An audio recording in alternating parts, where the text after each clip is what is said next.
Bonjour, je voudrais vous dire quelques mots de ma pièce Deux mélodies hébraïques que j'ai écrite pour voix et piano sur deux textes, le Shema Israël et le Kaddish. Le Shema Israël est une injonction donnée au peuple d'Israël. Écoute Israël, l'Éternel est un. C'est une injonction qui invite les Juifs à considérer le principe de l'unicité de l'univers et du Créateur. Le Kaddish, quant à lui, est un texte, une prière en araméen que l'on dit plusieurs fois lors des offices à la synagogue.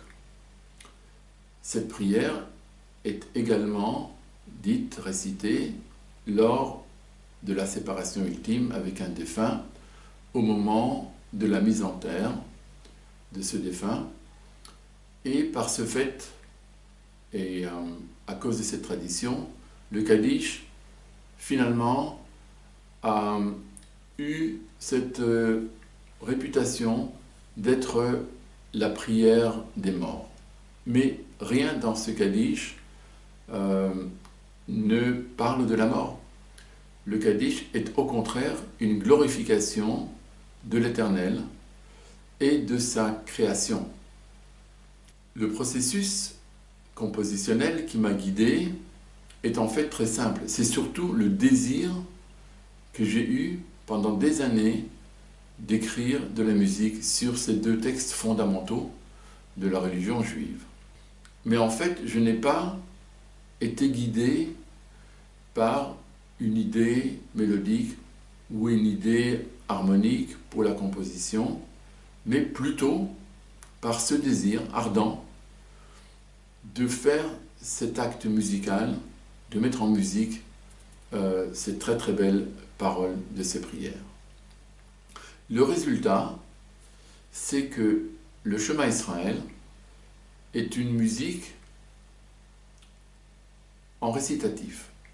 C'est une mélodie qui se déploie librement comme une espèce d'improvisation qui démarre en fait par un accord entre l'extrême grave et l'extrême aigu du piano, comme pour symboliser métaphoriquement le ciel et la terre, et dans l'entre-deux, entre le ciel et la terre, ce « écoute Israël » prend une autre signification dans ma pièce. Ce n'est plus « écoute Israël, l'Éternel est un », mais « écoute le monde, écoute la création, observe ce monde et tu découvriras qu'il est un.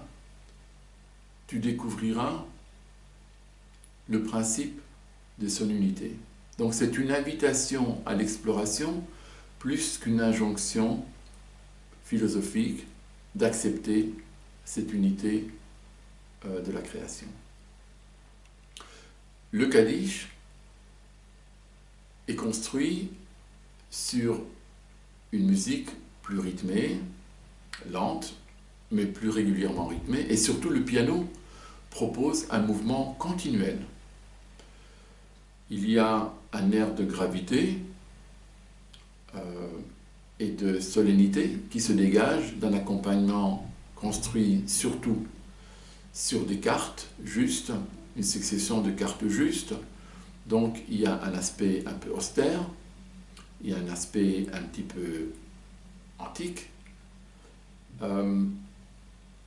mais le mouvement de la pièce peut paraître paradoxal. Pour un moment aussi important de prière, de glorification de l'Éternel, qu'on se dise qu'on ne prend pas son temps pour cet acte spirituel. Eh bien non. En filigrane, on devine le statut de l'errance. Nous avons souvent dit que le peuple juif est un peuple de l'errance.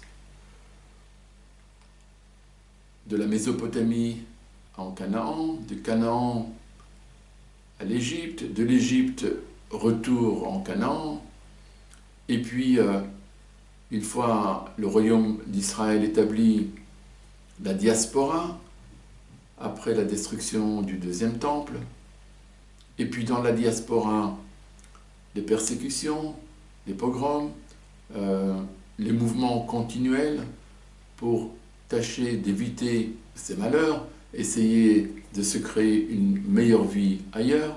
Donc le peuple juif est un peuple en constant mouvement, en constante errance.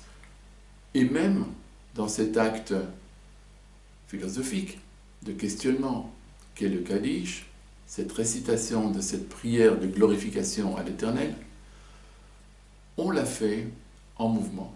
On n'a pas le loisir de prendre son temps, mais on doit faire tout ce travail d'introspection, ce travail d'interrogation, de questionnement, on doit le faire en chemin. C'est un petit peu le message subliminal que ce Kaddish veut communiquer à l'auditeur.